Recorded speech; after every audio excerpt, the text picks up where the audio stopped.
तलाक के पहले पत्नी पति से भरण पोषण या प्रॉपर्टी में राइट्स तो ले सकती है, क्या तलाक के बाद में भी ले सकती है? इस विशेष मुद्दे को इस पर्टिकुलर वीडियो में हम डिस्कस करेंगे, बात करेंगे। नमस्कार, आप सभी ने शुरुआत की अशोक पांडे के साथ ऑनलाइन लीगल एडवाइस में।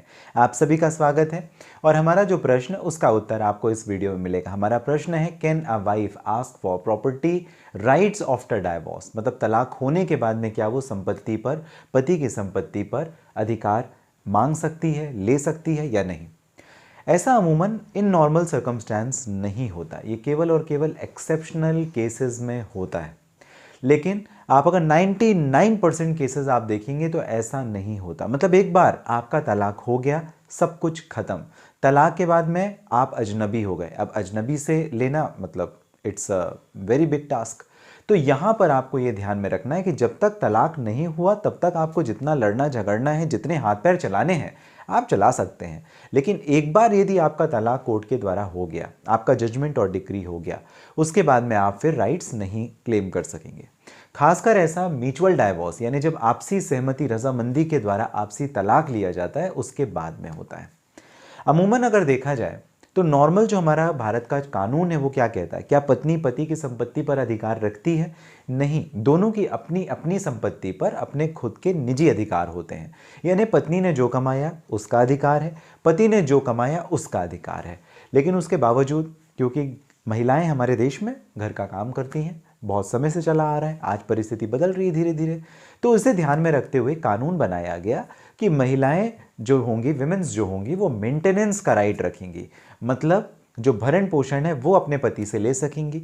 साथ ही साथ भरण पोषण बस क्यों, क्या उनका इतना ही अधिकार है? तो एलिमनी भी क्लेम कर सकेंगी। एलिमनी का मतलब ये हुआ कि जो भी चीज़ें शादी के समय ससुराल या मायके पक्ष से, दोनों ही तरफ से, माता पिता से भी और ससुराल के लोगों के द्वारा जो गिफ्ट दिया गया था, जो पैसे दिए गए थे, जो ज्वेलरी दी गई थी, जो आर्टिकल्स, ऑर्नामेंट्स और भी जो तमाम सारी चीज़ें दी गई थी, इन सब पर जो अधिकार है वो किसका है? एब्सोल्यूट ऑनरशिप विमेन का है। अब ये उसका अधिकार है। अगर 1 लाख मिला तो सही, करोड़ रुपए मिले तो सही, उसका अधिकार है। इस पर इन लॉज क्लेम नहीं कर सकते। अगर किया तो वो आईपीसी की एक पनिशेबल धारा है जिसके बारे में मैंने आपको बताया था 506, तो ये अट्रैक्ट कर जाती है। इस वजह से 3 साल का पनिशेबल ऑफेंस है। आप उसके स्त्री धन को अपने पोजीशन पे नहीं रख सकते उसकी बिना अनुमति के। अगर उसने, वाइफ ने अनुमति दी है तो आप रखिए, अगर उसने परमिट किया तो आप रखिए, अगर परमिशन नहीं है तो आप नहीं कर सकते। अदरवाइज वो भारत के कानून के हिसाब से आपको दिक्कत परेशानी का सामना करना पड़ सकता है। 506 जहाँ पर आपको 3 साल तक की सजा या फाइन भी मिल सकता है। हम संपत्ति की बात कर रहे थे। संपत्ति के बारे में ये है कि तलाक के पहले जो क्लेम करना था वो वाइफ कर सकती, तलाक के बाद में नहीं कर सकती।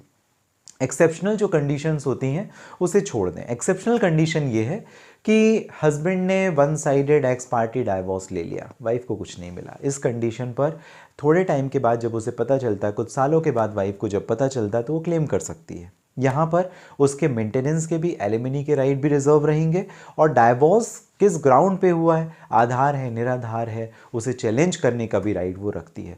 तो वो कुछ एक्सेप्शनल कंडीशंस हो गई। ऐसे ही जब बच्ची साथ में रह रही है या बेटा साथ में रह रहा है, दो बच्चे थे, दोनों साथ में रह रहे हैं, पति ने डाइवोर्स के टाइम पे कुछ नहीं दिया, अब उस समय जो भी डाइवोर्स हो गया, अब बहुत ज़्यादा विकट परिस्थिति आ गई है और वाइफ ने आज भी कोई शादी दूसरी नहीं की है, उस कंडीशन पे भी वो क्लेम कर सकती है। अमूमन ऐसे केसेस को भी कोर्ट एक्सेप्ट कर लेती है।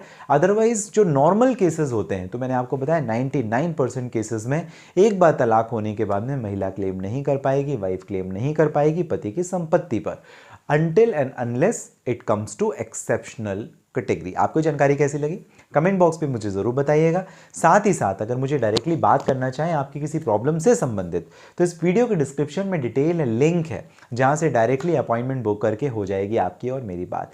मिलेंगे अगले वीडियो में, तब तक के लिए आप सभी स्वस्थ और सुरक्षित रहें।